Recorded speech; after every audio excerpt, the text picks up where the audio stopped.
Luann Brizendine, The Male Brain, a breakthrough understanding of how men and boys think.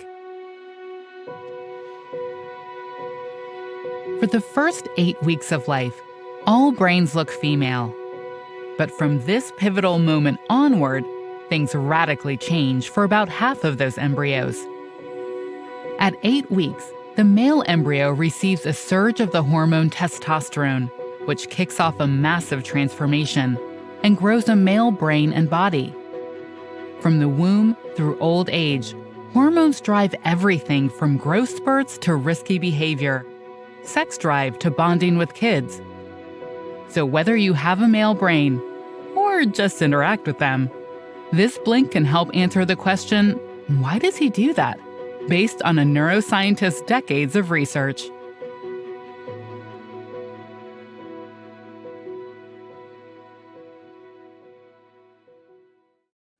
A male brain is born. From 8 weeks of gestation onward, 3 hormones have an outsized impact on the development of the male brain. The first is testosterone, whose rises and drops affect everything from male brain development to sex drive to hair growth. The second is vasopressin, the male bonding hormone. It influences things like his mate guarding behaviors and bonding. The third has a complex name and a complex function. Called Müllerian-inhibiting substance, it builds many of the circuits in the male brain that are associated with traditional masculinity. It shrinks any remnants of female structures in the developing embryo to grow a male body. And it creates the neural connections for things like muscular action, exploratory behavior, and competitive aggression. This hormone trio, along with a few other helpers, grows a brain that ends up looking significantly different from the female brain. The amygdala, the part of the brain that handles fight or flight reactions to threats, becomes larger and contains more neurons in the male brain. Their circuits for defending territory are larger too, while their communication circuits and memory centers have far fewer connections than female brains. The male brain is bathed in high levels of these hormones until birth and beyond, and they shape his behavior during those early days. For the first year of life, his testosterone levels are on par with an adult man's. This inhibits brain circuits for recognizing facial expressions, which are smaller than his female brain counterparts. By 7 months, he can recognize facial expressions of anger or fear in adults, but by 12 months, his sensitivity to them plummets. With an immunity to signs of danger or warning, and a neurological drive to explore and track motion, it can challenge even the most attentive caregiver to keep up and keep him safe.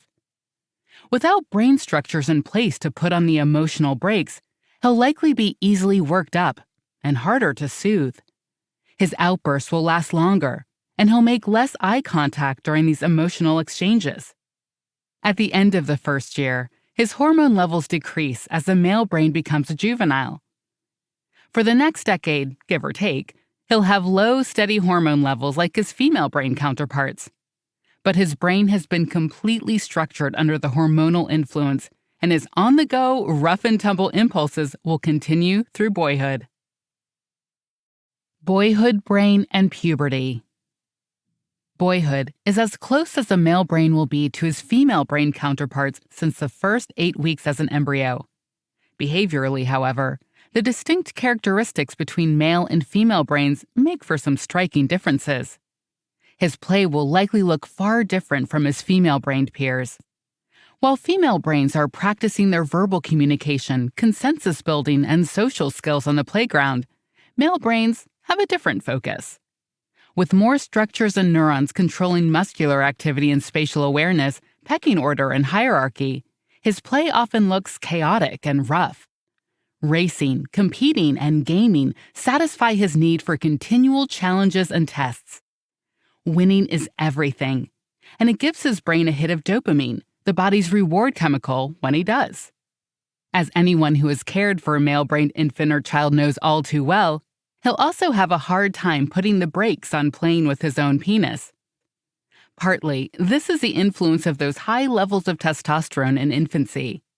While his peers with female brains are getting dopamine rewards from communicating and connecting, he gets a massive rush from the pleasure centers of his brain when playing with his penis because those circuits are far stronger. So if a young female brain experiences dopamine withdrawal when separated from friends, the same is true for young boys when they can't touch themselves. The effects can be as strong as withdrawals from drugs like cocaine. At puberty, some of this will change. But for male brain teens, it means much of it intensifies. As testosterone levels soar, it brings on everything from acne and body hair to uncontrollable erections. His lack of rewards from the communication centers of his brain continue, but his aggression and need to challenge authority dials up. His physical growth quickens at this time too, and his need for independence skyrockets. Many who interact with a male brain teen find him bored, uncommunicative, and resistant. These core behaviors associated with rebellious teen years are, in fact, hormonally driven. He isn't acting bored. He is bored. His brain doesn't light up with communication, but with action, challenge, and risk. With his prefrontal cortex still forming, he doesn't have full control over his behavior either. The prefrontal cortex understands cause and effect.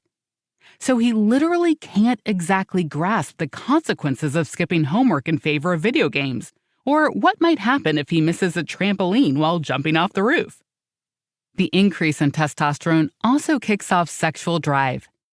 Given the sheer amount of neurons in the male brain dedicated to sexuality, this new obsession will impact the male brain for decades to come. Sexuality and the male brain.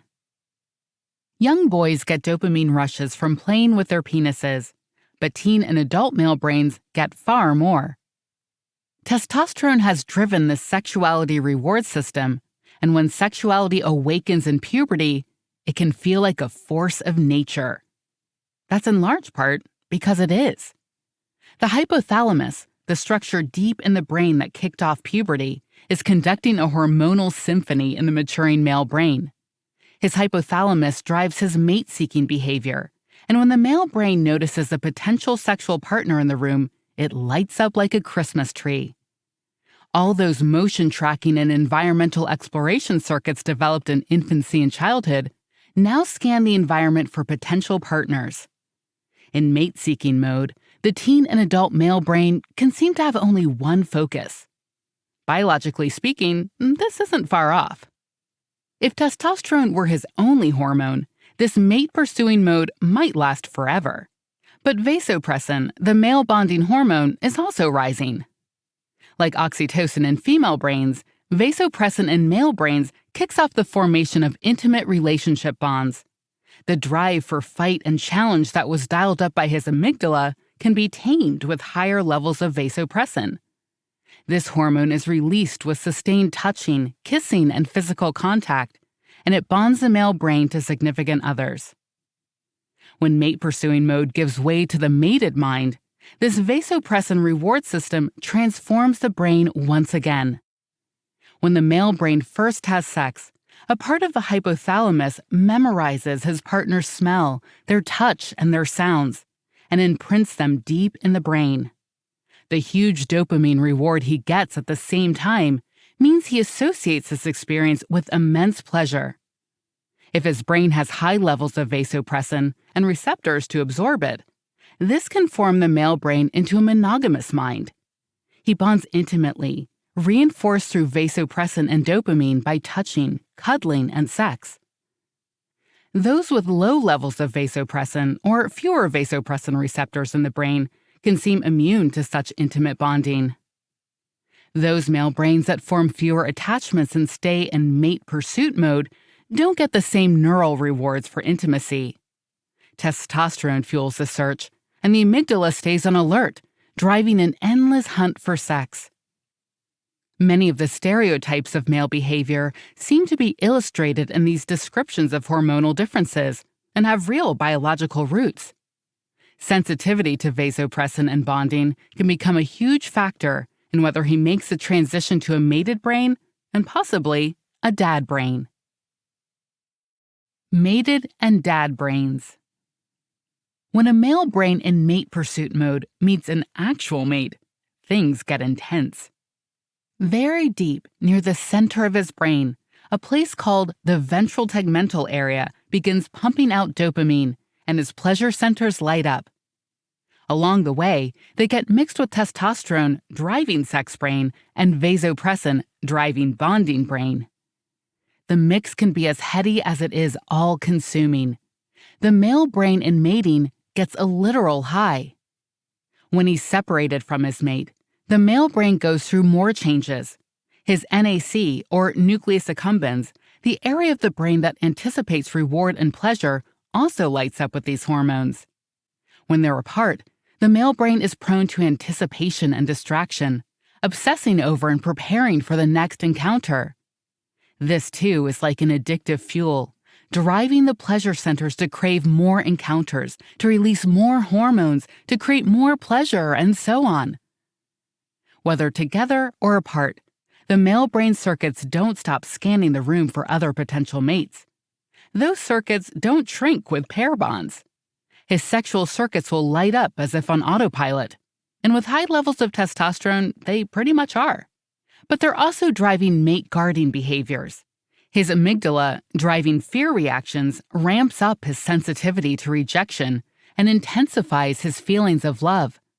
His hypothalamus is in on the act too.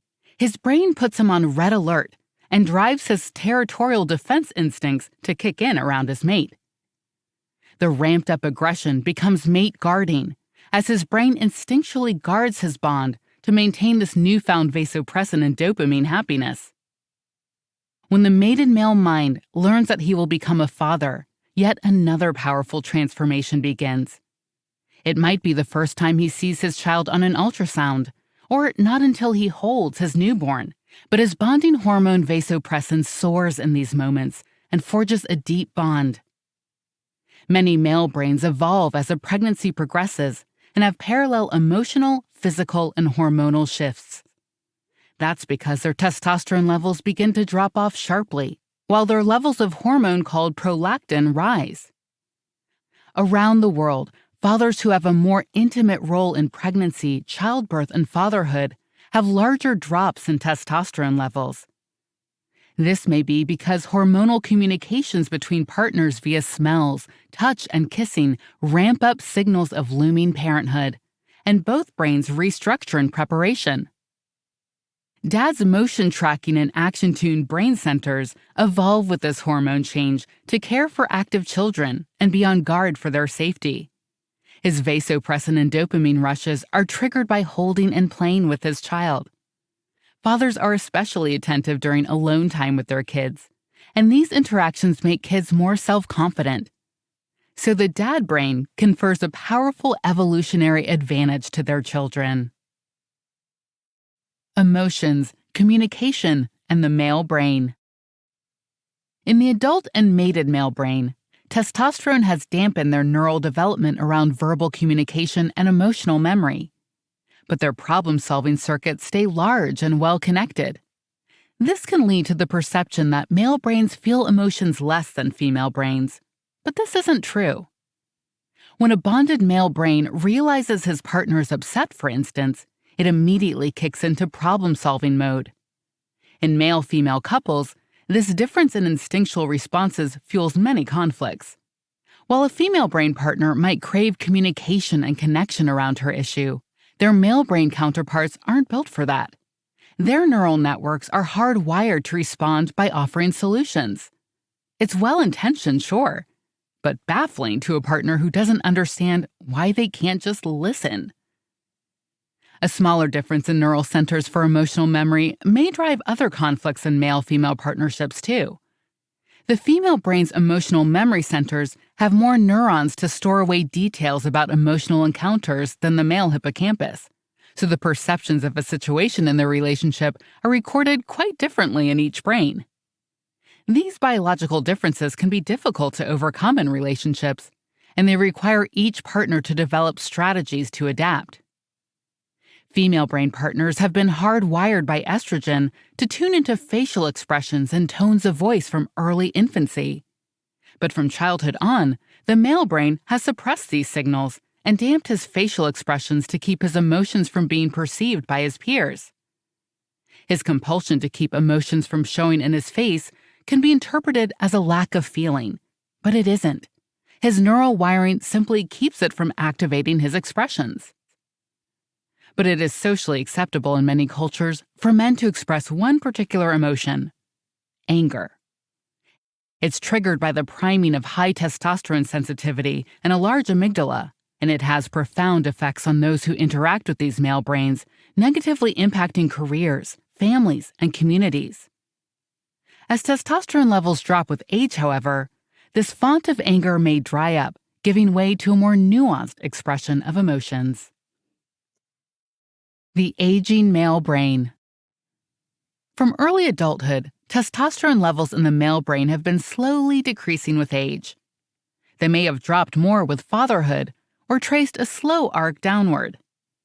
His levels of vasopressin, the bonding hormone, have also dropped, which can sometimes lead to relationship turmoil in aging men.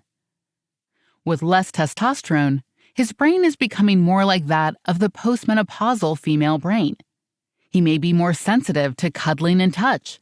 He may also begin to respond to oxytocin, and he becomes kinder, gentler, and far less prone to anger. The aging male brain becomes more confident about expressing a full range of emotions, too.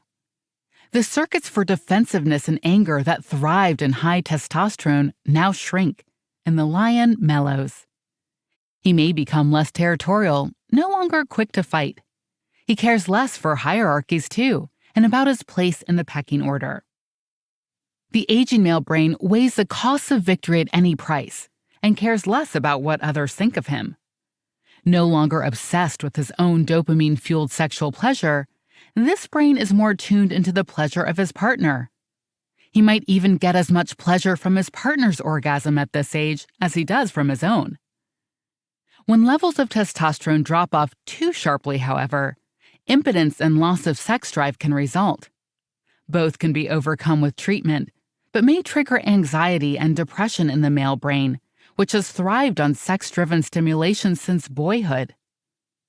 For aging male brains without a partner or close bonds, feelings of loneliness intensify. This isn't character weakness, but another biological imperative. Aging male brains thrive with the connected bonds that their female counterparts have nurtured since childhood. Staying connected to others actually improves physical health, lessens depression, and prolongs his life. You've just listened to our blink to Louann Brisendine's The Male Brain. The main takeaway from all this is that male brains and bodies begin forming at 8 weeks through a surge of the hormone testosterone. Throughout life, just a few hormones shape the neural structures and biological drives of the male brain. From his active boyhood through potential fatherhood, his levels of testosterone, vasopressin, and prolactin mold both his body and his intimate bonding. A drop in these hormones by old age brings him closer to the postmenopausal female brain, helping him forge the bonds that keep him happier and healthier.